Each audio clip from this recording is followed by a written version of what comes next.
All right, everybody, welcome to the Glass Less Traveled livecast. My name is Mike Verivi. I am a certified bourbon steward and founder of the Fox Valley Whiskey Society. We're going to explore and introduce you to craft distilleries, microbreweries, industry insiders, and professional imbibers to give you the inside scoop on what you need to be drinking. If you like what you're watching, please don't forget to click the subscribe button. You can also check out our Patreon page if you'd like to support us at patreon.com/theglasslesstraveled. Tonight, we are here with Paul Hletko with FEW Spirits of Evanston, Illinois. Paul, hello. How are you? How are you dealing with everything that's going on? Well, it's good to be on, but I think I'm like a lot of people. We're doing our best, we're trying, but we're struggling. It's very, very difficult times. Obviously, with the pandemic, and then the justifiable protests around, and Sure. trying to figure out how to listen better. Basically, Yeah. I don't have the answers. I definitely don't have the answers, but I'm trying to learn, and I'm trying to learn by listening. Sure. Yeah, we were before we got on. Earlier today, I saw that a lot of people that do what we do here at the Glass Less Traveled, with the live cast and the podcast, had decided to cancel tonight and cancel this week, which is understandable. We certainly hear those voices and hear their concerns. We understand. We don't understand what you're going through, but we certainly stand with you.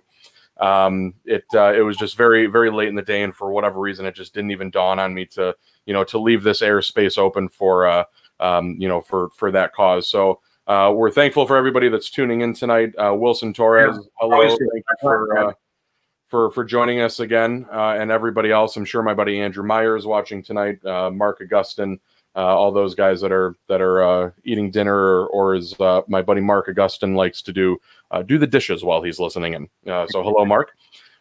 So Paul, I had mentioned earlier our buddy Marty Marty Duffy. You have an interesting family history that I read briefly about that you did in an interview with Marty not too long ago.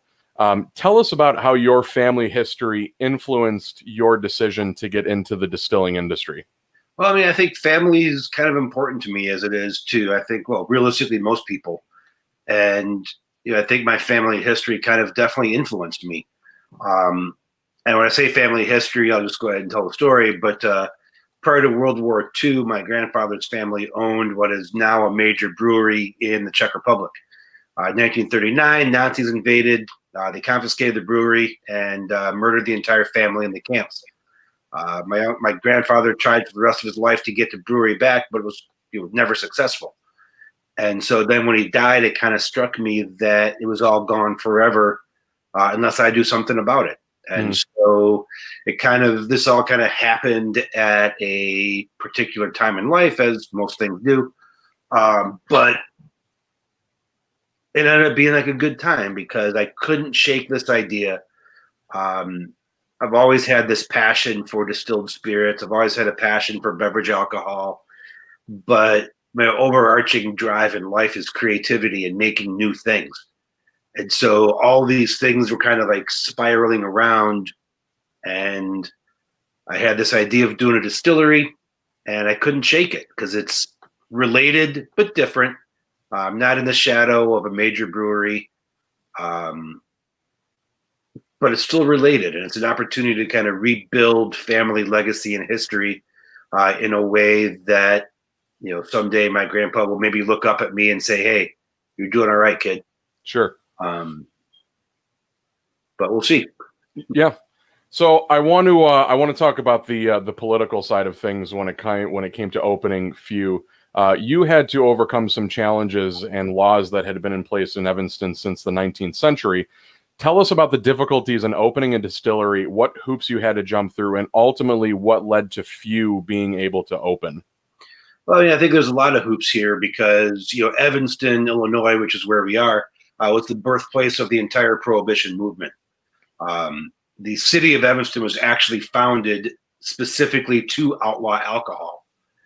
So when I went to the city, 150 years later and said, "Hey, I want to have a distillery here," it wasn't something they were used to hearing. So we had to overturn 150 years of Prohibition history, ranging from, certainly obviously alcohol laws, but also zoning laws, food safety laws, fire, health, restaurant, alcohol, zoning. I can't even remember. But it all worked out really well because, I had a great partner in the city with working with it.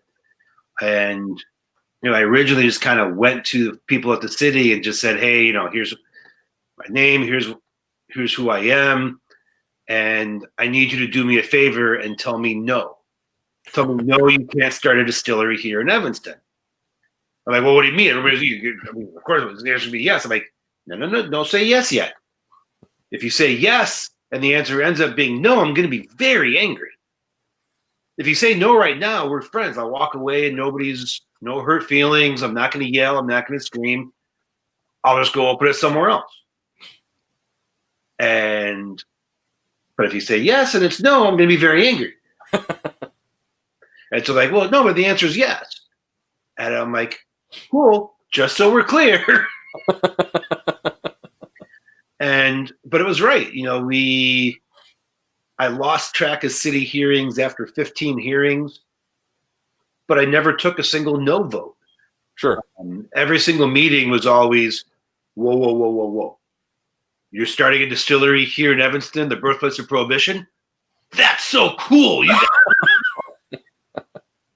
And so every meeting was just kind of like, yeah, I'm going to start a distillery. We're going to make whiskey here in Evanston. And like, that's the coolest thing I've ever heard. There's only one guy he was one of the old timers. And he just kind of sat back. He was on the liquor commission. Amazing guy. He just kind of sat back and kind of leaned back. He's like,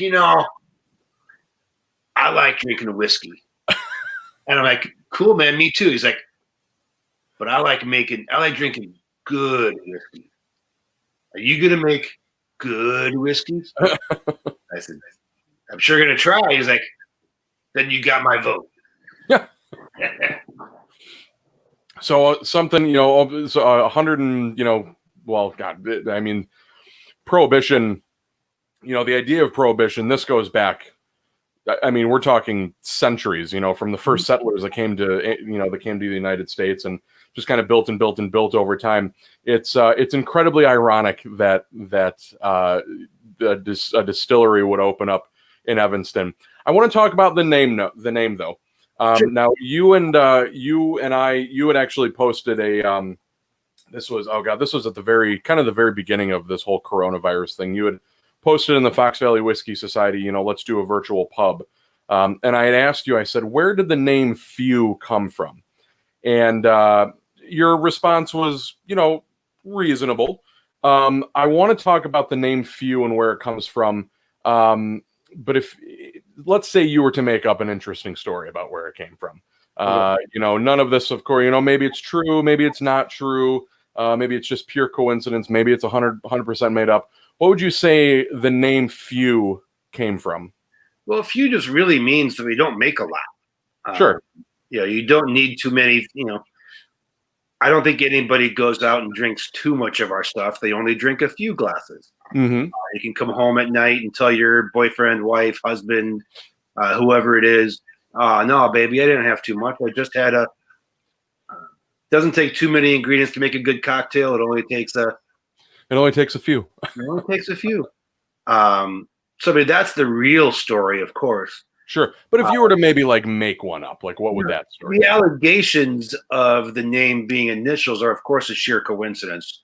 Like we were just talking about being here in Evanston, Evanston, the birthplace of Prohibition, but the movement that gave rise to Prohibition was spearheaded by an Evanston resident named Frances Elizabeth Willard.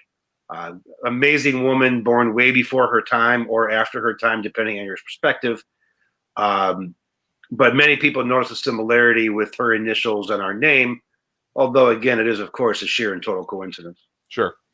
I don't have any friends at her museum or anything, but it is. It's an interesting story nonetheless. Subtlety in labeling is something that I love to learn about when talking to distillers and brewers.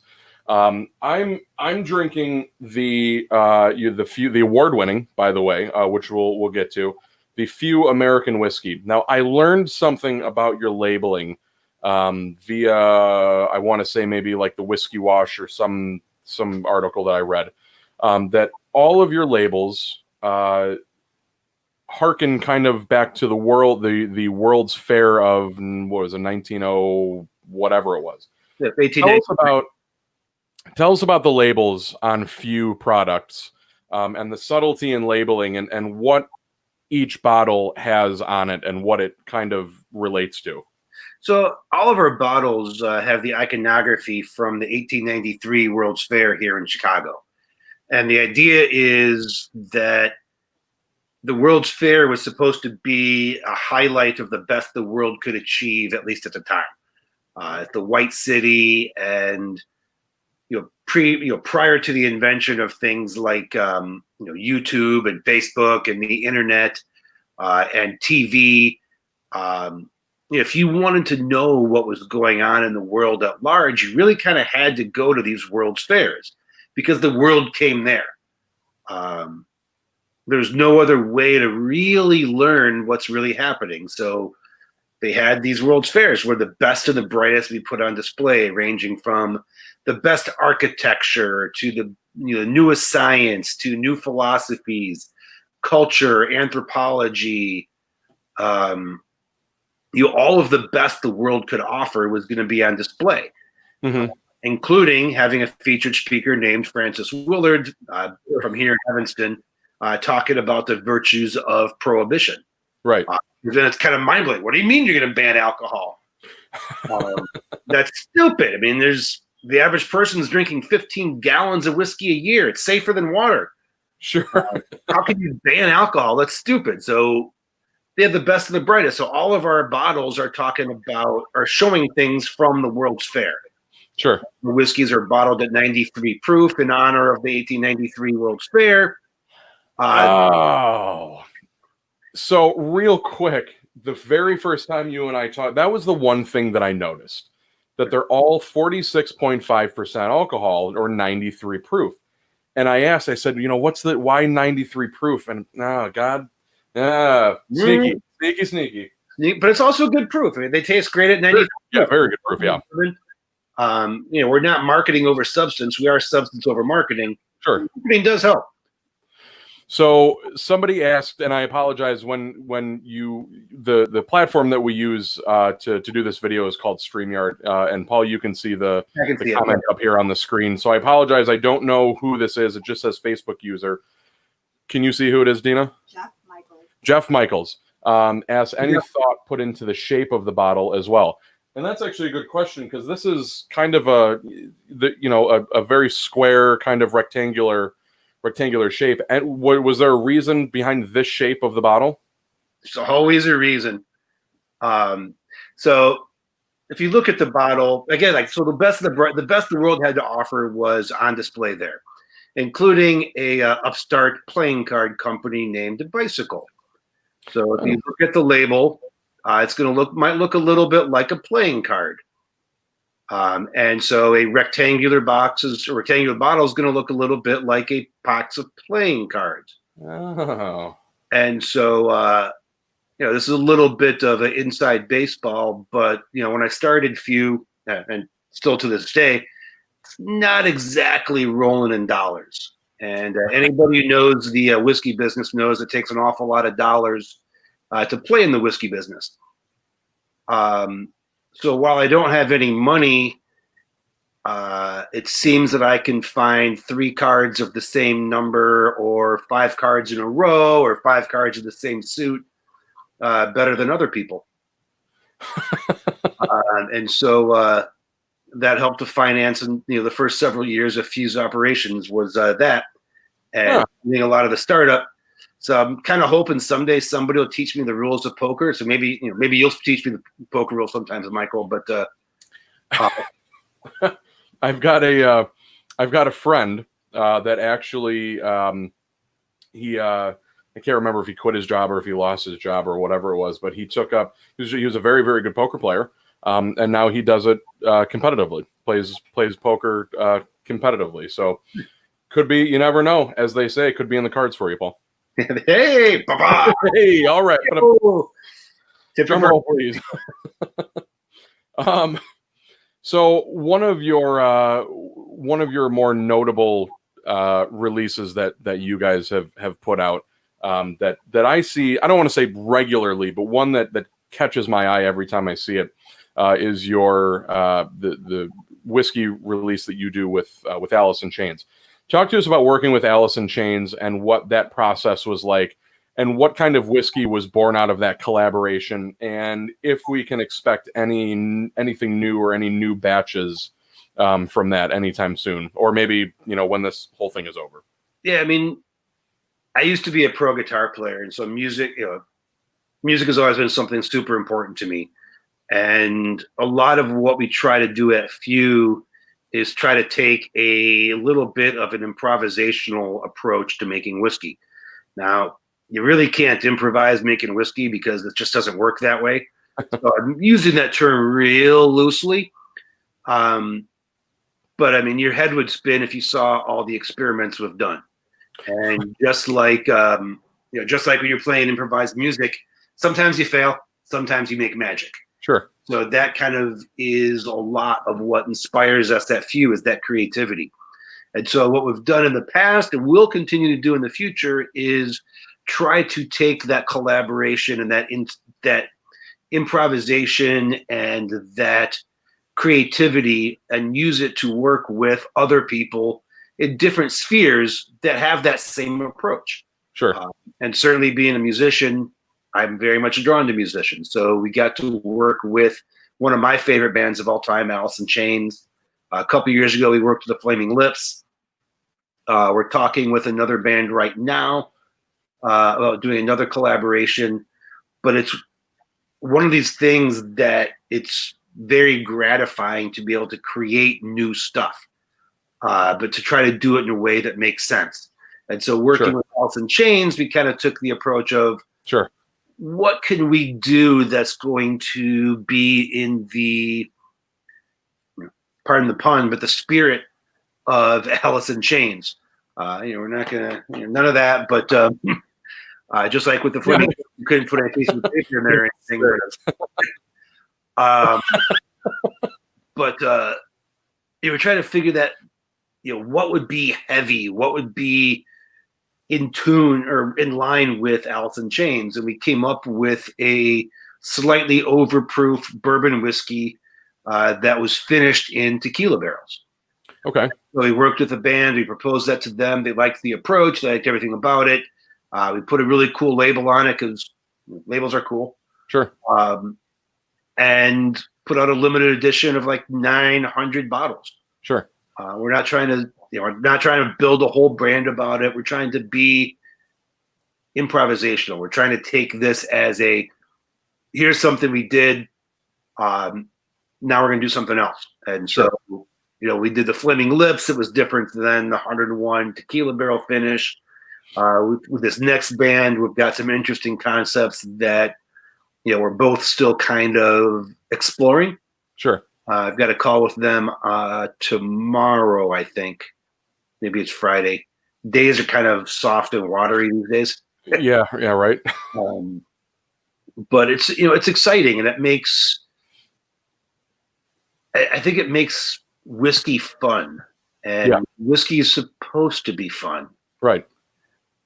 We're all supposed to be enjoying this. Right. So it's great. As much as we can. My wife and I went to, I think it was last weekend, or maybe it was the weekend before, we went over to my brother-in-law and my sister-in-law's house out in Shanahan. And we just kind of sat outside, and I think Tim's probably watching tonight. So hello, Tim. Hey, Tim. So we just kind of sat on the back patio. We went to the liquor store, and I think we got like a case of beer, and ended up walking out with, I don't know, 2 or 3 bottles of bourbon, just to try and hang out, and and be as normal as as normal as we can possibly be. Tim, next time I come over, I'll bring that bottle. I'll bring that bottle with me. That's what whiskey's for, man. It's for hanging out with friends. It's for hanging out with family. Yeah, it gets you drunk, but that's not what it's for. Whiskey's for becoming closer with friends and family. Right. There's Mark Augustin. So here we go. I knew he was watching. Here he is. Talking about collaborations, I missed out on your collab with Copper and Kings. Any chance you'll work with them again? That's a good question. Copper and Kings, talk about an interesting concept, especially in the new millennium with brandy of all things. What was it like working with them, and anything in the future going on with them? Yeah, I mean, I don't know what will go on in the future with them, but I can guarantee you something will. Sure. Joe, the owner of, Joe's the owner of Copper and Kings, and he and I are pretty good friends. Like, we get along real well. I just think the world of him personally and professionally. I think the converse is true. Last time I was in Louisville, I stayed there 2 times ago. I don't know. I've stayed at his house. I'm friends with his wife. We get along. And so working with companies like Copper and Kings just makes sense. Sure. And I apologize to tell you this, Mark, but the Copper and King, the few rye finished in Copper and King's brandy barrels was transcendent. Fantastic whiskey. But I'm sorry to tell you that. I'm very happy to tell you that we have a substantial volume of few rye currently finishing in Copper and King's barrels. There we go. And they have a substantial volume of Copper and King's brandy finishing in few rye barrels. We've talked about doing a couple 3-way collaborations with them, including one with a band that I'm still trying to work out. It's kind of my great white whale of bands. I will get that deal, but I haven't gotten it yet. We'll get there. So is there any chance we'll work with them again? Almost guaranteed. I can't tell you when because I don't know, but it's in process. Pending. It's coming. We'll wait for that one, Mark. Yeah. So this is my brother-in-law, Tim Karkowski. He asks which products use spicy notes. Big fan of the heat. Is it the gin or the whiskey? So I think what he means is, he's a big fan of like those high proof, the ones that kind of give you that spicy, that heat, in your mouth. And you guys actually have a gin that is pretty popular. Gin being kind of the runaway star here as far as spirit sales go more recently. Talk to us about your gin and what kind of sets it apart, and maybe the process that you guys use for creating that. So all of our gins are basically made from whiskey. We take a White Dog whiskey mash and turn it into gin, which is very different, and that's why our gins tend to be very different. Gins. I always refer to our gins as being soft, light, and approachable. Sure. As compared to a lot of other gins that are perhaps a little bit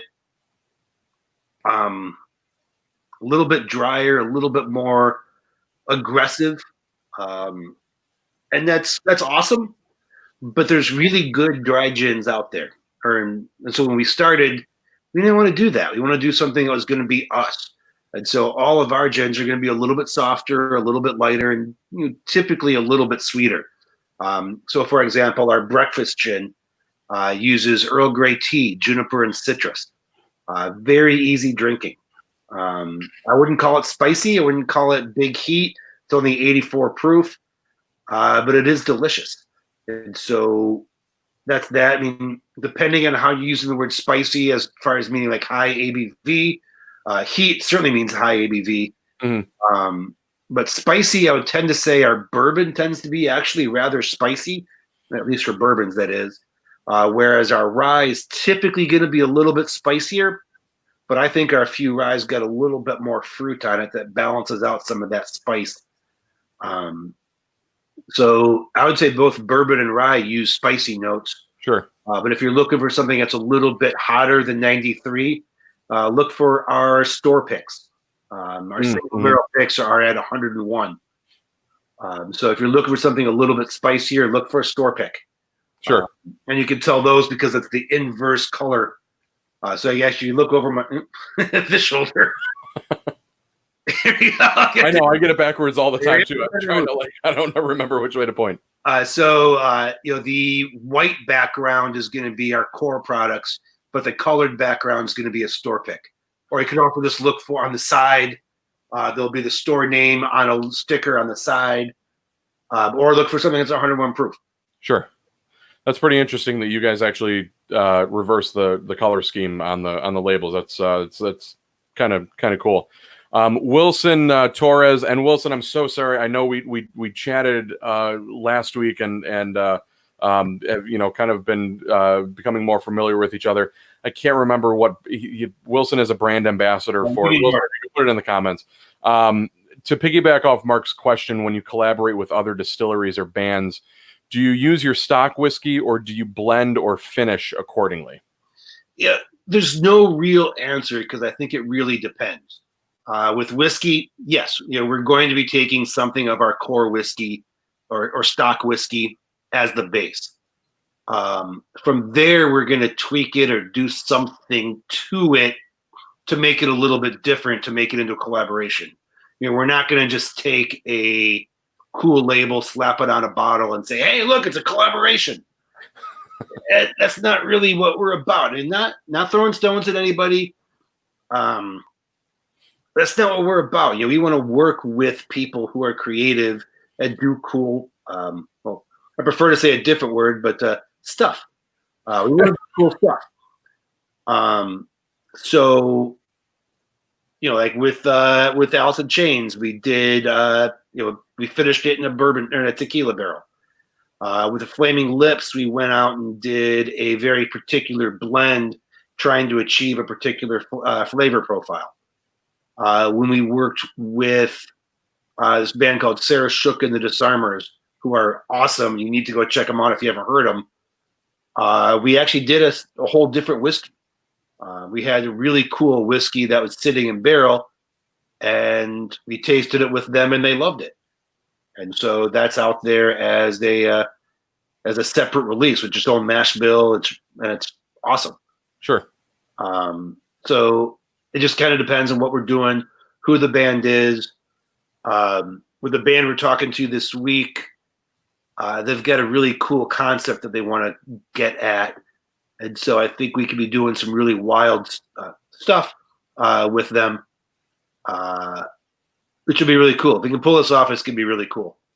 What are some of the things that excite you that are going on in the whiskey world? As far as experimentation or sampling new mash bills. What when it comes to releasing a new product or going to shows and seeing what other distilleries are doing or even other breweries are doing, what really excites you right now that we could see next year or 2 years or 5, 10, 15 years down the road as things continue to age in a barrel? What's really kind of getting you like really, really excited for the future of distilled spirits? Well, I think right now we're in a really tough spot because of the world outside of whiskey. But I think what's really exciting is the growth of the small craft distillers. Sure. Like FEW, like Union Horse. There are some insanely talented people out there who are insanely creative, making really cool stuff. Sure. And it's different. That's fantastic. There's whiskey is a really big world, and increasing the amount of creativity in it is fantastic because you get cool stuff. Right. You're not hidebound like this or that. You can do new things, and the upside of doing new things is that when they work, it's amazing. Right. Now the downside is when it doesn't work, it is a little bit less amazing. Believe me, I'll be the first to say we've done a lot of stuff that is far from amazing. But it's fantastic to see the creativity and looking at all of this and working with other distilleries that we're all friends. Right. I mean, Wilson and I are friends. He works for a different distillery. It's fine. Union Horse is doing cool stuff. I'm trying to work on my cursing. They're doing awesome stuff, and so that's awesome to see what they're doing. And then, Union Horse is doing this, and Few's doing this, and Copper and King's doing brandy and bourbon country. Yeah, and my friends Tom and Christian out at Westland or Westward are doing this, and my friend Matt up at Westland is doing that, and my friend Gabe out in New York is doing this, and Widow Jane is doing this amazing heirloom corn project, and you've got Allison Park doing Bren whiskey, doing amazing, weird, wild, wacky stuff. And I think that's what's exciting, is increasing the scope of what's out there. Yeah. There's a lot of Me Too's. They're just kind of copying this or copying that. And that's cool. I mean, that's whatever. It's fine. But it's not as exciting to me as, oh, shit, that's some cool stuff. Oh, they did that? Oh, that's awesome. Or, oh, I wish I'd thought of that. That's so cool. I can't believe they thought of that first. So I can get irritated, but it's all just jealousy, not actual anger. Yeah. So I real quick, I want to talk about, I can't remember, like you said, days kind of blend together now, and even weeks kind of have been blending together. I want to say maybe last week, or it was the week before, or whatever it was. I think it was it's May 140th today, right? Yeah, or day like 702 of the lockdown or something like that. I don't know. It's 6 or something. I don't know. It doesn't matter. Yeah, who knows what it is? I think it's March 42nd right now. Cool. I want to. We had talked with David Whitmer, who's the master blender down at MGP in Lawrenceburg, Indiana, about 2 weeks ago. Sourcing is a popular method of acquiring whiskey to sell and to pay the bills. While your product is aging in a barrel, you make gin and vodka and things that don't have to age. So you source a whiskey in the meantime, basically to keep the lights on. I recently spoke with David Whitmer at MGP, where many distilleries source their whiskey from while their own is aging, and we learned a lot about the actual process. FEW was not built on sourcing, but I'd like to know your thoughts on distilleries that do source versus releasing their own product right away. Now, I have my own view on this. A lot of other people have their own view on this. When it comes to sourcing versus not sourcing, what are your thoughts on that when it comes to a small craft distillery? I've got no beef with sourcing. I get irritated when people lie about it. I get irritated when people pretend that they're not just ordering barrels off of a spreadsheet, and they're, these small distilleries are not traipsing around the rick houses at MGP, open up barrels and tasting. They're not. They're getting a spreadsheet of barrels. They're saying, I want 50 barrels that are this old. I want 100 barrels that are this old. And then they come and they dump it into the vat and they blend it out. And that's, again, I'm not irritated. I'm not angry about it. But don't pretend you're doing what I do. Right. Don't tell me that you have to do it because there's no other way. There is actually another way, and I think I've proven that. There's other ways to do it. Be honest. Don't lie about it. And own it. Be proud of it. Sure. I don't have a problem with buying whiskey from somebody else. I don't understand why people think it's this huge secret, but whatever, it is what it is. Right. But you can get good. At the end of the day, what really matters in whiskey is the whiskey that's in your glass. Right. So if the whiskey in your glass is good, who cares? Right. But don't lie about it. People who are drinking the whiskey are paying money for that whiskey, and they're entitled to get what they're buying. Right. And if you tell them that it's this handcrafted whiskey, it better effing be a handcrafted whiskey. If you're telling them that it's a 10-year-old whiskey from MGP, awesome, man. That's what somebody wanted to buy. They wanted a 10-year whiskey from MGP. Fuck yeah. Right. Knock it out of the park, guys. Have fun with it. Widow Jane. Widow Jane's a 10-year sourced whiskey. It's awesome whiskey. Who cares? But be honest. Right. And that was one of the topics that came up. And, obviously when it comes to MGP specifically, they're one of their taglines is they're the largest distillery you've never heard of. Obviously we mentioned the Templeton Rye scandal of 2015, but we didn't go into details of that whole debacle. Really what it comes down to is transparency and labeling. We did talk with Blom Brothers last week. We talked with Mike and Matt down there or over there in Galena. Yep. They sourced their Nodder bourbon, which was a huge, a fan favorite. Matt was telling us stories about people that, the old label when it originally came out. He said people were passing it up on the shelves, and I just said, "Oh my God, if they only knew then what they know now." But there was no secret behind it. They said not our bourbon. It's not our bourbon. It's not our bourbon. Not our bourbon. We were very transparent with it. We told people where it came from, and nobody was upset with them. MGP has fanboys all over the country, all over the world.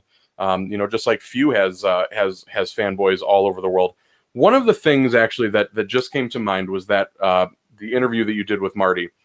I want to say the very top of that article was a story of a father-son who hadn't spoken to each other in 20 years, and they bumped into each other, or the story. Tell us this story, because this is really kind of like a heartfelt, really cool story. Well, just like we were saying earlier with you and your buddy, like whiskey, yeah, it gets you drunk, but what it really does, and what it should do, and what we at FEW wanted to do, is bring people together, because that is what's actually important in life. It doesn't matter if your whiskey is from Southern Indiana or Evanston, Illinois.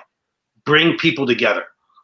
And so a few years ago, like, we were still like a young buck company, and I didn't know what the hell I was doing in life, but we were launching. I was on a trip over in London, and we were launching in the UK, and met this guy at the bar where we were launching, and we were pretty well served at that point.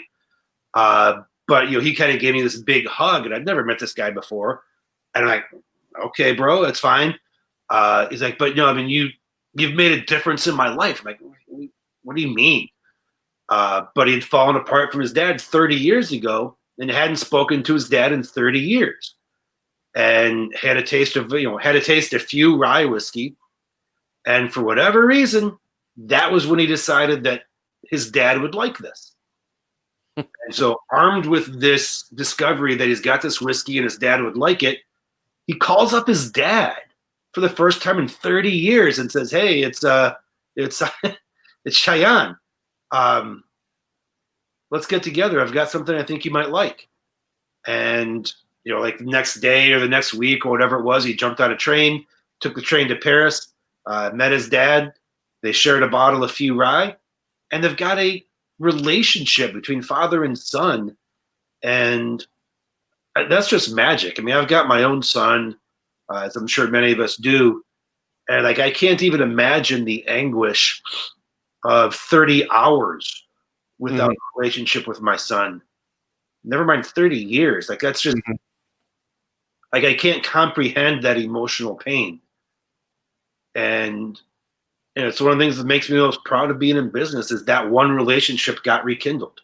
Sure. Because it's amazing. Yeah, and that's probably one of the more important things that people that don't understand this this hold on, I gotta get this hobby that I have behind us, or what you do with distilling. One of the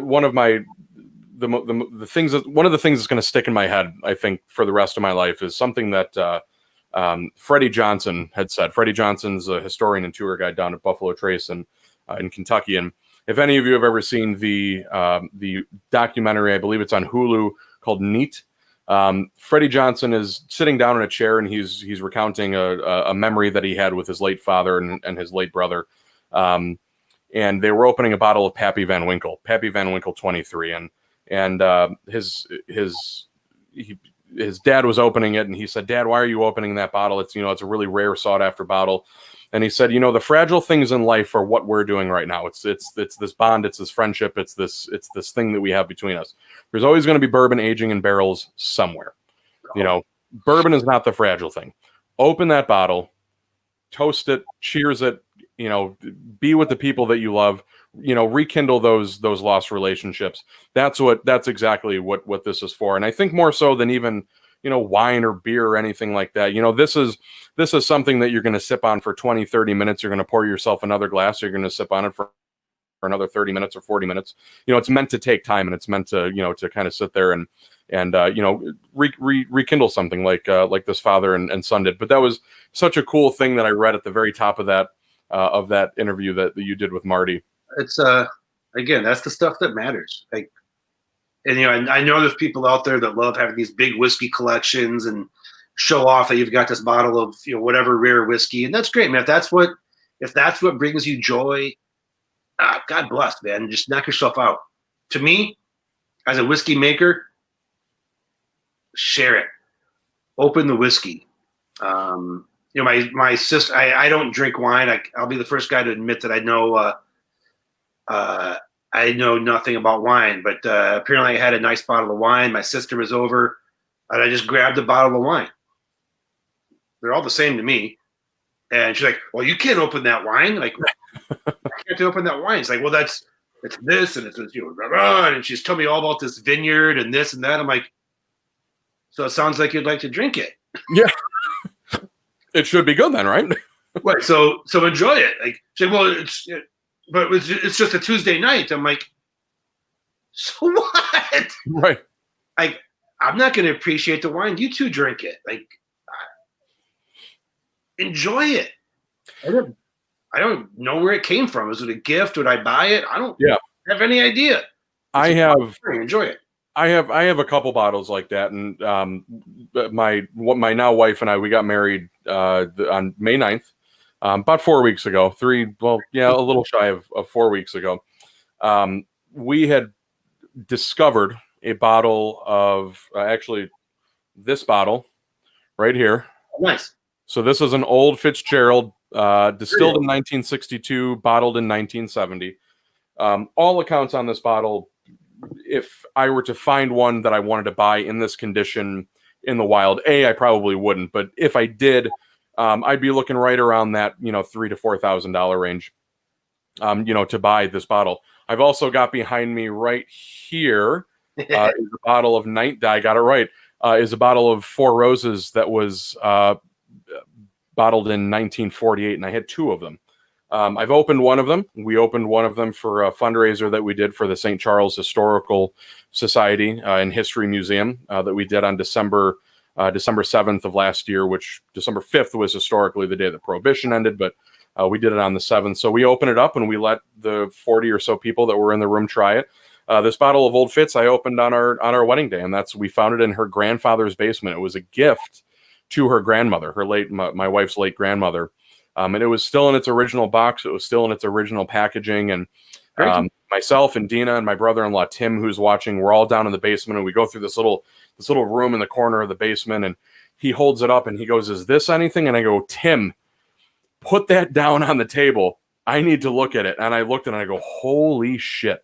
That's a bottle of Old Fit. That's an old Stitzel-Weller bottle. That's original, Stitzel-Weller juice." And we opened it up on our wedding day, and we had a toast with both families, both sides of the family. And it's an item to share. And now I've only got, maybe, I don't know, 2 or 3, maybe small samples out of it. But that's going to get shared the next bottle share that we go on. I have no reason to save it. That stuff comes and goes. So Few does a program for weddings, actually, where the bride and groom, or husband and husband, wife and wife, obviously we don't care, come in and they pick their own barrel. And then they take that whole barrel home. And they give a bottle to each of the bride party and the groom's party, serve it at the wedding. And we tell them to hold back 10 to 20 bottles. And then every year on your anniversary, open up a bottle. Oh, see, we should have done that. And that's awesome because it brings you back to that day. So, that's like the one, that's a counterpoint to always drink your whiskey is here, but it's different. Like, you're not drinking the whiskey. It's bringing you together because you're going to remember that amazing, magical day you had. Mm-hmm. And if, it's anything like my wedding, like I didn't get to drink at my wedding because nobody would give me any fucking whiskey. Bastards. Yeah, they were bastard people. But that's what whiskey's for. Yeah. Yeah, and that's just the thing, I did inventory, on what I've got behind me the other day, and I'm gonna probably Dina will probably look at me and say like, "Oh my God, what?" But I have 80 some odd, 80 some odd bottles behind me. She showed me a picture the other day of where my collection started, and to what it is now. Well, if it makes her feel any better. Yeah, I know. Yeah, not nearly as much as I have. So regarding what you've got there, the first time we spoke, you had mentioned that FEW is actually a part of a larger, I don't want to say corporation or conglomerate, but other than FEW, you actually have other spirit lines that you are directly tied in with. Tell us about, other than the FEW Distillery in Evanston, what have you got going on? So FEW is part of, it's a family of brands, and we get to share sales force, we get to share marketing, finance, back office, HR. We get to share a lot of that, and particular finance, because our whiskey, it's very challenging to finance whiskey production. And so there's a family of brands. There's 6 brands in the family: FEW, Bren, Widow Jane, Philadelphia Distilling, which everybody knows better as Blue Coat Gin, Tequila Ocho, and Mezcal Vago. And it's fantastic because I get to work with, the Pauls of all the other distilleries. We're all friends. We're all partners. We all, we now all own each other's brands. And it's fantastic because it gives us a much deeper bench so that we can afford to do a lot of stuff that we wouldn't be able to do otherwise. We've got a substantial size sales force. Sure. We're out in the market even today. We're out in the market. Well, not today, but the abstract today. Today everybody's home, thinking about what they can do to make the world a better place. Yeah. But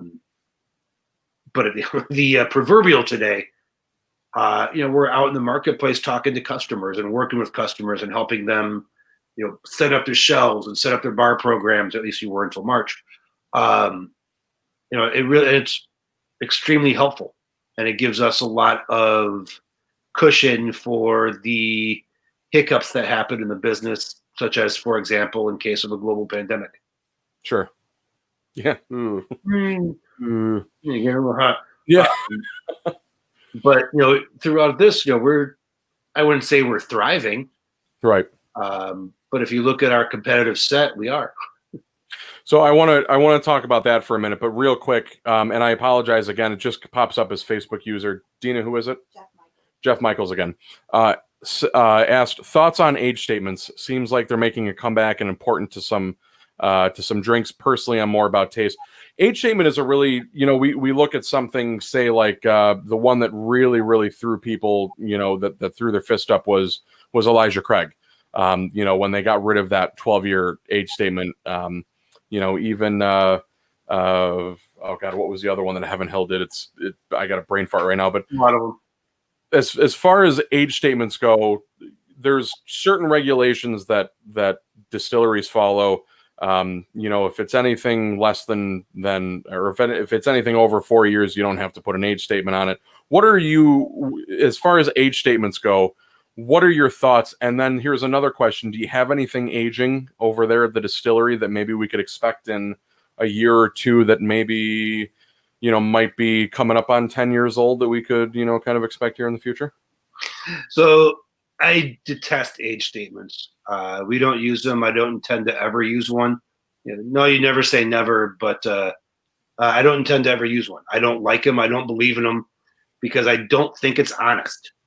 And I think it's providing information without actually providing all that much information. Sure. All an age statement says is how long it's spent in a barrel, which is a very important part of making whiskey. However, it's not the only thing. And in fact, I don't even know that it's a majority. I mean, yes, there's going to be a difference of opinion and we can go back and forth, but there's a lot more that goes into making whiskey than time in a barrel. It doesn't tell you about the mash bill. It doesn't tell you about the mash techniques. It doesn't tell you about the saccharification, how much malt is used, how much enzymes in there. It doesn't tell you about the fermentation. It doesn't tell you it's an open air fermentation. Doesn't tell you is it closed. Is it agitated? Is it non-agitated? Temperature control. Doesn't tell you about the yeast that it's used. It doesn't tell you about the flavors from the yeast. Doesn't tell you about the proof off the still. Sure. It doesn't tell you barrel entry proof, barrel exit proof, where it's aged, what the char in the barrel is, what kind of barrel it is. Oh, if it says bourbon, we get that, but it doesn't actually say anything other than one little piece of information, which is a nice little bit of information because it's really quick. Oh, it's an 8-year. Oh, sure. It's an 8-year. And so if you are a consumer or from the whiskey company's perspective, a salesman, all you have to do is say, oh, it's an 8-year. Oh, it's a 10-year. It's a 6-year. It's a 4-year. Sure. And the buyer could go, oh, okay, well, it's really good for a 6-year. It really doesn't taste so good for a 10-year, but it'd be great if it was an 8 or whatever. It doesn't say anything. And so I don't use them because I don't believe in it. I'm aware that many whiskey drinkers disagree with me. But I just don't think it matters. And my kind of jackass comment I usually make is that I've never seen a whiskey drinker lick the label to see what that number tastes like. Right. People always drink the whiskey that's in the glass and to figure out what it tastes like. So if it's what's in the glass that matters, which I firmly believe that, yep. Who cares what the number on the bottle is because it doesn't matter. Do you like the whiskey in the glass? If so, buy it. Do you not like the whiskey in the glass? Then who cares? Exactly.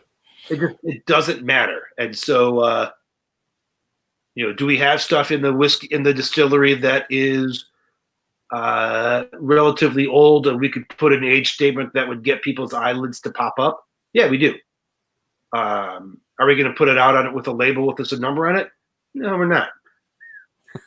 I just don't believe in it. And since I own the company, it's not going to happen. I think it's a great marketing tool, and I think to say you look at say Elijah Craig 18 or 23 or Pappy this 23. I can't remember who it was, but somebody just recently put out a bourbon that was something like 30 years old or more, and I thought to myself, how gross must that taste? Like it must be like chewing on wood. It seems like from a marketing standpoint, when we talk about the king of whiskey, we're talking about Scotch. Scotch is still the king of the whiskey world. It probably will be for a very long time. Scotch holds age statements that are 50, 60, 70 plus years, but the weather patterns in Scotland are not the same as they are in Kentucky, or really the rest anywhere else in the United States. I would argue that Scotch is not the king of whiskey. I think bourbon is, but neither here nor there. Yeah, well, yeah. But you're proving the point, though, that Scotch tends to have very large numbers on it, but especially for Scotch, an age statement means almost even less. And you see these big age statements. How many times has that barrel been used? Is it a first fill, second fill, third fill? Was the whiskey neutral? I mean, you see like a 40-year-old whiskey and it's a straw pale color because the barrel is neutral. There's no left in the barrel. And is that bad? No, it doesn't matter. What does the whiskey taste like? But, this age statement doesn't tell you information. Yeah. It's I don't want to say it's lying to you because they are telling you the truth. Of course, it's been in that barrel that long, right? But they're not actually giving you information, right? They're fooling you into thinking they gave you information, right? Which we don't do. So right. Long story for no, I don't do age statements and don't intend to. Do you plan on doing maybe so? 2011 was when FEW opened its doors. In 2021, next year, or in 2 years or 3 years or 4 years or 5 years, can we maybe expect a new, without an age statement, can we expect a new product in the FEW portfolio that maybe is something different than the bourbon, the rye, the American whiskey? In the whiskey, portfolio, can we expect something maybe a little bit different, or is it still too soon to say? We're certainly talking about what we're going to do for our 10th anniversary, and we've got some cool, fun ideas of stuff we're going to do. Is it going to be a core product? Probably not. Will we do something fun? Yeah, we always do. Sure. We've got a new product coming out this fall that I'm real excited about. Again, we're circling back to the improvisational approach to making whiskey. We're always riffing and jamming and trying to do new stuff. Sure. It takes almost as long as a Grateful Dead song to make whiskey.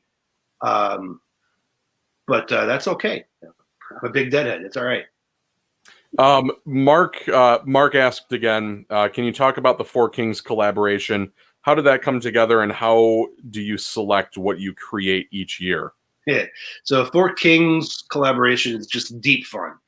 How did it come about? All right, for anybody who doesn't know, the Four Kings, FEW works with 3 other distilleries, i.e. the Four Kings, every year, and we put out a collaboration whiskey, which is, I think we've done 7 of them so far, and even after 7 years, it remains the only collaboration whiskey on the market, at least that I know of. I've heard of other people trying to pull it off, but no one's been able to do it that I know of. So how did it come about? The 4 of us were sitting around Delilah's one night. Who are the 4, by the way, for those who don't know? Who are the 4? So FEW, Mississippi River Distilling, Journeyman, and Corsair. So you got Evanston, Illinois, you've got Three Oaks, Michigan, you've got LeClaire, Iowa, and Corsair is Bowling Green and Nashville. So those are 4 Kings. Again, we're all friends. We all know each other. We're all hanging out at Delilah's drinking whiskey with Brett Pontani and Mike Miller. And I truly don't remember who brought it up or who had the idea of we should all collaborate and do a whiskey with the 4 of us. And we all laughed and said, that'd be great fun, but yeah, that'll never work. And Brett said, if you guys do that, I'll buy all of it. And we're like, oh, hello. Oh, okay. Well, if you'll buy it all, we'll do it. And there's a lot more to it than that, and they don't buy it all. It does get distributed out to a couple other retailers, several on premise. But every year there's only 600 bottles or so. Yeah, wow. 500 and 700 bottles of the stuff, and it's a blend of our 4 whiskeys. And sure. How do we pick out what we're going to do? We get on the phone and we shoot some shit. Yeah. We kind of accidentally kind of fell into a pattern, so now we're kind of sticking to the pattern. Sure. But we are doing something different every year. So if you can go back and you find their first release, it was a bourbon, and then our second release was a rye, and our third release was a malt whiskey, and our 4th release was a American whiskey that was a blend of 4 different whiskeys. Mm-hmm. It was put in our whiskey, and it was 4 different whiskeys. Sure. And then we did a bourbon that was finished in a tequila barrel or brandy barrel. No, I don't remember. I've got it on the shelf here somewhere. I can find it. And then we did a rye that was finished in a different barrel. And then this year we did another one that I forget if it's been announced or not yet. But it's really good. Just in case it hasn't been announced yet. Yeah, it's really good. Malt whiskey aged in a Scotch barrel. It's smoky Freud, if I'm not mistaken, but don't hold to that. It's freaking delicious. Yeah. But every year it's different. It's the same. It's always the same 4 of us. But it's always something new. It's something different. And like I said, there's nothing like it out on the market. Sure. Journeyman, we've spoken with Bill before, Bill Wexler. He's a fantastic human being. Yeah, Bill actually, I don't know if I've got it somewhere behind me. Bill sent us, he sent me an email within an hour after logging off of our chat. And he said, what's your mailing address? So I sent him my mailing address, and he goes, when are you getting married again? So I sent him the date. He goes, and what's your fiance's name? He goes, if you can't figure it out, I'm sending you something. And I wish I could find it behind me, but he sent us, it's somewhere back there. He sent us a bottle, which is in my top 5, the Silver Cross whiskey that was, he etched our names and our wedding date in the side of it. So Bill, if you happen to see this in the future, thank you very much for that. I can't wait to come up and see you guys. I want to talk. We're coming up on the hour, but if you don't mind, if we go a few minutes over, Illinois is in phase 3 or 4 or 7 or 8 or 9 or whatever phase we're in, and we're starting to kind of like reopen a little bit for outdoor seating. What's the word with the FEW Distillery up there in Evanston? Have you opened? Is it limited? Have you decided to not open yet? What can we expect? As far as like our tasting room and such, yeah, our tasting room is shut down probably forever. We'll see. I may reopen it. I think we'll do some limited stuff, but it's going to be a very different look in the future. We're a distribution distillery. It's what we do. It's our business. So we're just going to focus on that. Sure. It's fundamentally different. We're continuing to grow. Our growth has been slightly negative lately because of COVID, of course, but we're doing fine. We're hanging in. We are continuing to grow, and we're going to continue to grow. We're all over Chicago. You can find us all over. You can find us all over the Fox Valley, of course. And we're going to continue to be out there. We're going to be doing as much in our tasting room. No. But it's not what we've ever done. Oh, geez. Oh, boy. You can't sneeze anymore. Yeah. I've got two more, kind of quick-ish questions. A recent Nielsen report shows gin sales trending in line with overall spirit sales in 2020. Gin being a growing in popularity. Whiskey had a surge in popularity recently, but all good things must come to an end. What do you think will be the next spirit to rise like whiskey has, and why do you think that is? Well, whiskey is continuing to grow, so I wouldn't exactly say whiskey's had its time. Whiskey continues to grow very well. Yeah, absolutely. Certainly the press doesn't want to talk about it anymore because it's a broken record, and they want to talk about what's coming up next. Sure. Which is fine. Gin continues to grow. And in 2020, just like every year for the last 50 years, it says that this is gin's year. And gin continues to grow. It's not having the torrid growth that gin has in, say, for example, the UK, where they're looking at eye-popping growth in gin. Sure. Gin grows. Will it be tequila? Will it be rum? Will it be mezcal? I don't know. They're all growing. Rum grows. Tequila's growing. Mm-hmm. Rum's growing. I suspect rum is going to struggle to have torrid growth in the same way that a category like, say, for example, tequila can. But people want it. Whiskey grows. It's going to continue to grow. And whiskey still hasn't hit the high water mark for volume. Sure. That 50 years ago. Sure. So, you can't tell me that, with a population that's, I don't know what the U.S. population was in 1970 versus today, other than it's a much bigger population today. Right. And we still haven't hit the volume that we had in 1970. So there's plenty of room to grow for whiskey. But yeah, tequilas continue to grow very quickly. Ocho en Fuego. Mezcal is growing very quickly, but very, very small base. Sure. But the percentage growth is very great. Gin grows. Blue Coat is doing fantastic. Spirits as a whole are growing because we're taking market share from beer and wine. Sure.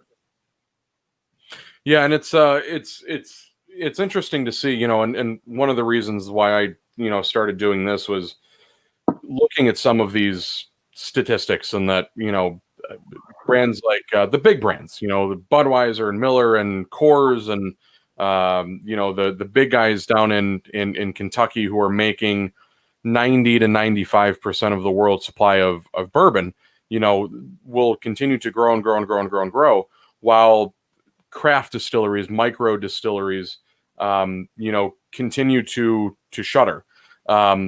On-premise sales have decreased by about 50% in a lot of these micro distilleries across the country. So, I wanted to kind of do this to showcase, even if it's something that we can't get here in Illinois, in the Fox Valley or in the Chicagoland area, these people still exist, and hopefully there's more people that travel outside eventually of Illinois and can go and visit these places. So, hats off to the craft distillers and the craft breweries, and even the places like we have in Geneva that make a craft ginger beer, that are just doing something different. Last question. If anybody else out there on the internet has any other questions, please feel free to ask now. Last question I have. Ready to drink cocktails are a smash hit right now at restaurants and bars, as restaurants and bars are struggling to bring income in during the COVID-19 crisis. I'm curious as to your thoughts on what current trends will stay and which ones will go away as things get back to normal, whatever normal will look like after this. I wish I knew. I think that it's a very tough spot because I think people have gotten used to doing some things now. I mean, it's been a while and people are starting to question, well, why can't I buy a bottle of liquor at the restaurant? Sure. Why can't I do that? It doesn't necessarily make sense. So what stays and what goes, I don't know. It's realistically a political issue that goes well beyond my pay grade as just a guy that makes whiskey. But people are going to question, like, can you go back to these rules that don't necessarily make sense? Pritzker just signed into a law, cocktails to go. Can you take that away now? Right. And if you can, or if you don't, or if you, however you're going to play it, what about the retailers? I mean, retailers make massive investments in their liquor licenses that bars and restaurants don't make. So is it fair to let bars and restaurants sell retail when retailers pay these massive licensing fees? Sure. Can a government afford to give up those licensing fees? I don't know. Sure. I wish I knew. I mean, will RTD cocktails continue to grow? I would have to think so. Because people want that. Right. But will cocktails to go from a bar remain? I don't know. And if they do, will Binny's get the right to serve food? I don't know. If bars can sell bottles, Binny's ought to be able to sell food. Yeah. Hiccup there. Ooh. That's just fair. I mean, I don't know that Binny's wants to sell food, but right. Will they just slash licensing fees so that it's fair? It's hard to see government ever giving up a chance to take $1, but maybe. Sure. I think it's going to be an interesting world that we live in. Once this whole thing is done. Once coronavirus, however long it takes. We're starting to see Illinois get back to some sort of normalcy, but the word normal and the word normalcy and how we lived before is, after this whole thing is certainly going to change. It's very curious to see how things are going to adapt to this new world. Just recently out of Kentucky, they just ruled that distilleries can ship directly and you can buy directly. You can basically skip that bypass that whole 3-tier system that the spirit industry and the liquor industry and the alcohol industry was really built on. So it's going to be interesting to see what states continue with and what they go back on, to try to get things back to normal. We're in some weird times, man. There's a lot of memes that I'm sure you've seen on Instagram and Facebook, and January there was this, and February there was this, and March and April, and and it just seems like it just goes on and on and on and on. It's going to be very interesting to see where we end up, by the end of the year and going into 2021. I'm certainly looking forward to FEW's 10-year anniversary next year, which will be when? August 3rd is our anniversary, so we're excited. And I may have partially lied. I do know I've got a pretty good idea what we're going to release for our 10th anniversary. And it's going to be really like a little sample of it. Then I'd be it's a weird one because it's really good whiskey, but it doesn't taste like FEW, so it's a weird one. Sure. Well, I tasted it to give you any consolation. I tasted Wilderness Trail was on with us a few weeks ago. Jared Smith, who's a fantastic guy, and Pat Heist down there, and everybody down at Wilderness Trail. Jared sent me a full bottle of their vodka, which is sublime. I'm not a vodka guy. I'm really not. But their vodka was absolutely sublime. Their rum tasted like Irish whiskey. So to say that, it doesn't taste like FEW, it doesn't taste like this is kind of almost exciting in a way, but at the same time, it's, what can we expect? Obviously, what can we, yeah, there you go. What, and like I said, Paul, I just want like a little, like 2 ounce, give me just like a 2 ounce sample. Come visit. I'll give you a snort. There you go. What for August 3rd or August, whenever it may be in 2021, what can we look forward to? Do you have anything planned? We were starting to make plans, and then the world went to shit. So I don't know. Yeah, 2020 happened, and then we hit 2020, and everything's like, oh, whoa. Breaks. I should be an astronaut so I can get the fuck off this planet. I know. Right? Where's Elon when you need him? Yeah, what the hell, man? Yeah, I don't know. I don't know what it's going to look like. We've got really cool whiskey. We're working on cool stuff. We're making, every day we're making better whiskey than we did the day before. And so, that's my kind of hope, is that we continue keeping to our soul. Sure. If we keep on being FEW, we keep on being who we are and what we are, we're gonna be thrilled. Sure. We want to keep this approach. We want to be who we are. We want to continue doing what we are and who we are, and keep on building it our way and being true to ourselves. Sure. And hoping that drinkers around the world continue to join us. Spread the word. Tell your friends. We're here. We're trying to do cool stuff. Some of you might like our whiskey. That's all right. Some of you might not. It's all right. Hopefully more of you like it. But I always tell people that if nobody hates my whiskey, nobody can love it. So, it brought a father and son together after 30 years. So how bad can it be? That's great. Right? Yeah. I read all the reviews online and be like, oh, it's garbage. It's rubbish. I'm like, all right, man. It's your opinion. Somebody else is going to love it then. Yeah. I missed one question, and we've gone past our hour, but that's okay. Real quick, I want to talk about this one, which is your American whiskey, which won best in class at the 2020 San Francisco World Spirit Competition. When it comes to winning awards, I'm not a distiller, so I don't know really kind of what it's like. Do I make it because it's something that I like? Do I make it because I think other people will like it? What is it like for you as being Paul Hletko of FEW Spirits? What is it like for the owner, the distiller, the decision maker to win a gold medal award at what is arguably the biggest and most prestigious spirits award in the world? What is it like for you to win an award on one of the products that you make in your portfolio? Well, I mean, obviously it feels great. It's fun. Do I really take it to heart? It's an award. We make whiskey that we like and invite people to join us. I don't make whiskey to win awards.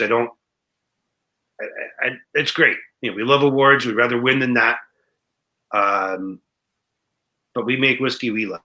Sure. And it's great when other people, was it great when other people like it? Yeah. When other people like our whiskey, that means we get to make more, because when people like it, they buy it.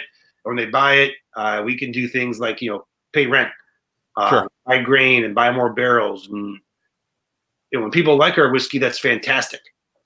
But I don't, we don't make whiskeys based on focus groups or marketing studies. And, I don't have like a focus group going out there now. Do you like this one better, or do you like this one better? And if we said this, how would that make you feel? And we're a small distillery. We make whiskey that we like. And we try to do cool stuff because we think when we do cool stuff, other people are going to think it's cool too. Sure. And so far, we've been mostly right. Mostly right? Mostly. Not always. Not always, but you've 2011 to 2020, that's 9 years. I like to look at the numbers, and before I do these interviews, I like to read articles and statistics and things like that.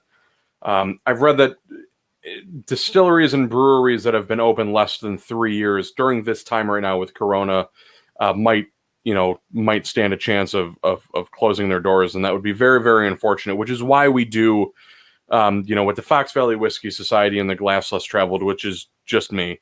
Why we try to do what we do. Give a voice to the craft distilleries across America, whether that be in Illinois or Tennessee or Florida or even Alaska.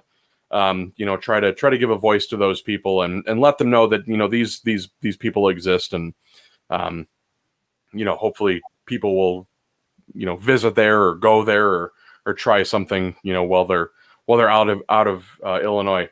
Paul, we are at an hour and 15 minutes. I want to thank you so much for coming on. We'll chat a little bit after this is all over. We'll share a glass of whiskey. Wilson, Mark, Jeff, Tim, everybody that listened tonight. Thank you so much for listening. Remember, if you guys enjoy what you see, please subscribe to our YouTube channel. If you really want to help support us, go to patreon.com/theglasslesstraveled. And we give out free swag every month, whether it be a glass or a t-shirt or a hat or a jacket or whatever that may be. Please always remember to support your local craft distilleries, craft breweries, craft soda makers, artisans of any kind. This is the time when they really, really need your support. Paul, thank you so much for coming on. Do you have anything else to say to the people out there on the internet before we log off and share a glass? Yeah, thanks for having me on. Thanks everybody for listening and watching. You can check us out on the internets at fewspirits.com, at fewspirits, and all of your social medias. And please support us. Ask for us by name at your retailers. Ask for us by name at your bars and restaurants. And thank you. Yeah. Cheers. Everybody, happy Wednesday night. All right. Cheers, everybody. We will see you on Monday. We are talking with Starlight Distilleries in Indiana. We will be talking next week with my buddy Jeff Schwartz, the Whiskey Fellow. We'll be talking with Spirits of the French Lick out in Indiana. Wilson, thank you very much for joining us tonight, and all the people out there in the internet and everybody out there following the BLM movement and the protests. Hopefully they're peaceful. We may not understand, but we definitely stand with you. Everybody, good night, and we will see you next week.